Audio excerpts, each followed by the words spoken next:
Good morning. आप लोग को हम इससे पहले बताए थे पोषक तत्व के आधार पर फसल 3 प्रकार के होते हैं। पहला बताए थे कार्बोहाइड्रेट प्रदान करने वाली फसल। कार्बोहाइड्रेट प्रदान करने वाली फसल को हम लोग अनाज या धान फसल कहते हैं। दूसरा आपको बताए थे प्रोटीन प्रदान करने वाली फसल। प्रोटीन प्रदान करने वाली फसल को हम लोग दलहन फसल कहते हैं। और तीसरा आपको बताए थे वसा प्रदान करने वाली फसल। वसा प्रदान करने वाली फसल को ना हम लोग तेलहन फसल कहते हैं। अब आपको हम अभी बताएंगे कि मौसम के आधार पर फसल 3 प्रकार के होते हैं। मौसम के आधार पर फसल कितने प्रकार के? 3 प्रकार के होते हैं। पहला आपका खरीफ फसल होता है, दूसरा आपका रबी फसल, तीसरा आपका ग्रीष्म फसल। मतलब मौसम के आधार पर फसल 3 प्रकार के, खरीफ फसल, रबी फसल और ग्रीष्म फसल। तो खरीफ फसल को हम लोग ना जून से जुलाई में क्या करते हैं, मतलब वर्षा ऋतु में। कौन ऋतु में? वर्षा ऋतु में बोया जाता है। खरीफ फसल जो है इसको हम लोग जून से जुलाई में मतलब वर्षा ऋतु में बोया जाता है। और इसकी कटाई सितंबर से अक्टूबर में ना इसको काट लिया जाता है। सितंबर से अक्टूबर में इसको काट दिया जाता है। उसे कहते हैं खरीफ फसल। जैसे देखिए आपका धान हो गया है, मक्का हो गया है, ज्वार है, बाजरा, सोयाबीन, ईटीसी, ये सब इसके उदाहरण हैं। मतलब खरीफ फसल के जो उदाहरण है धान है, मक्का, ज्वार, बाजरा, सोयाबीन, ईटीसी। अब खरीफ फसल को ही हम लोग ना मानसून फसल भी कहते हैं। खरीफ फसल को ही कौन फसल? मानसून फसल कहते हैं।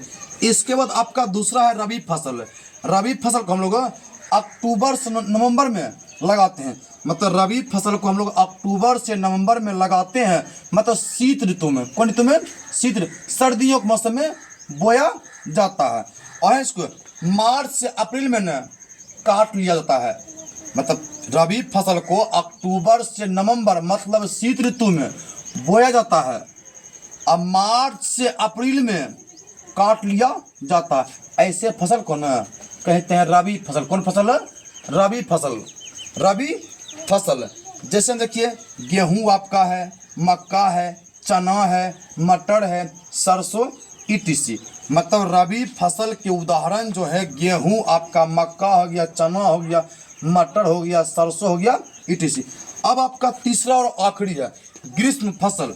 ग्रीष्म फसल, इस फसल को हम लोग ना मार्च से अप्रैल में मतलब ग्रीष्म ऋतु में लगाते हैं।